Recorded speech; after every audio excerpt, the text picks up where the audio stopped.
meu café! Eu conto ou vocês contam que com o aquecimento do planeta vai ter menos café e ele vai ser mais caro? Esse é o cenário previsto por pesquisadores. E não estamos falando de um futuro distante, não. E a lavoura também era para toda branca, como um véu de noiva, florido para o café nascer.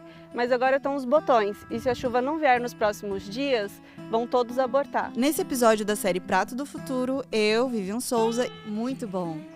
E a Stephanie Rodrigues te contamos como as ondas de calor e a falta de chuva interferem no plantio do café. Será que nessa condição, ele abrindo a flor, essa flor vai vingar? Tá muito sentida, você consegue ver que ela tá com menos folha, sentindo bastante aí após colheita sem chuva. Por questões de seca extrema, o nível da represa Jurumirim está muito baixo e a gente não está conseguindo usar a irrigação. Onde está a nossa bomba já não tem mais água. A produtividade do café brasileiro caiu 1,9% em 2024 na comparação com o ano passado. Comparando com os níveis pré-industriais, a temperatura do planeta já subiu cerca de 1 grau, segundo a Organização das Nações Unidas. E pode ficar ainda pior. Entre 2030 e 2050, os cientistas acreditam que esse número vai crescer para pelo menos 1,5 grau. Mas peraí, 0,4 graus, 0,5... Isso aí, imagina uma panela de pressão 2 vezes maior que o Brasil e você aumenta a temperatura de 0,5 grau. Isso é enorme. A temperatura vai aumentar e vamos ter mais dias consecutivos de calor extremo. Com isso, regiões que são famosas por determinado plantio podem ser incapazes de manter uma boa produção. É o caso do café de Minas Gerais e São Paulo, que junto ao Espírito Santo são líderes no cultivo. E olha só, existem 2 espécies de café que são as mais produzidas aqui no Brasil, o Robusta e o Arábica. O Arábica é o mais valorizado para exportação e para o café especial. E ele também é o cafezinho do nosso dia a dia, às vezes misturado com o Robusta. Só que o Arábica é o mais sensível. Ele não aguenta o calor acima de 22 graus, então é o que corre mais risco com o aquecimento do planeta. E o exemplo que eu tô dando é como se fosse uma mãe carregando um filho numa condição precária. A mãe vai sofrer se ela não tiver o recurso, se ela não tiver um ambiente bom para ela, tiver um socorro de hospital, alguma coisa, ela vai penar. E a árvore é a mesma coisa. O pesquisador Eduardo Assad simulou um cenário em que a temperatura do planeta aumenta em até 5,8 graus. E nesse caso é isso que acontece. São Paulo e Minas poderiam perder até 95% da sua área apta para o plantio do café. Nos melhores cenários, as áreas que restariam para o plantio seriam as montanhas, que são mais frias. Nós estamos num lugar mais alto.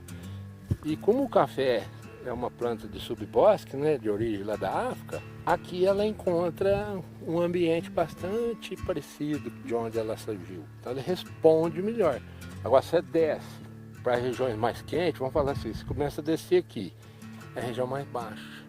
Aí está sofrendo muito mais do que aqui. Isso acontece porque o calor induz a uma perda acelerada de água, o que leva à interrupção do sistema de resfriamento da planta e faz com que ela pare de realizar a fotossíntese. É aí que a produção de café cai. Esse processo é chamado de estresse térmico. O pior momento para isso acontecer é depois da florada. A flor precisa de água para que o fruto se desenvolva e vire o nosso grão de café. Tem que irrigar. E a pergunta é, tem água?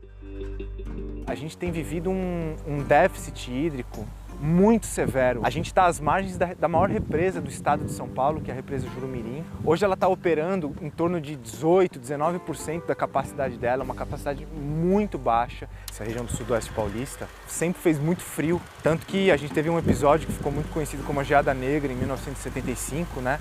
E ao longo, né, desses anos, o que a gente tem vivido aqui é justamente o oposto. A gente tem vivido ondas de calor muito intensas. Esse clima também deixa a lavoura mais suscetível a pragas e doenças. A gente teve uma grande infestação de bicho mineiro por conta das ondas, fortes ondas de calor, coisa que antes assim existia o bicho mineiro, mas era dentro de uma normalidade. Né? Além da crise climática, tem outro agravante. A expectativa é que a população global continue crescendo. Com mais demanda e menos produto no mercado, os alimentos devem encarecer. E ainda que o café robusto aguente a temperatura um pouquinho maior, não existe um mercado consumidor tão grande para ele. Isso porque a qualidade dele é menor do que o do arábica. Mas calma, temos esperança. Pesquisadores buscam soluções na genética, enquanto os agricultores apostam em outras técnicas de cultivo. Tudo para tentar salvar o nosso cafezinho. O futuro chegou aqui, né? Ele não está lá, ele já está aqui. Então mudança climática já é uma realidade. Não adianta a gente querer lutar contra ela dessa maneira, sem estar preparado, que a gente não vai ganhar. A gente tem que aprender a criar sistemas produtivos que sejam capazes de dialogar, pensando em criar um sistema mais harmônico entre produtor, entre ser humano e natureza. Isso é a realidade, nós temos que começar a pensar na sobrevivência.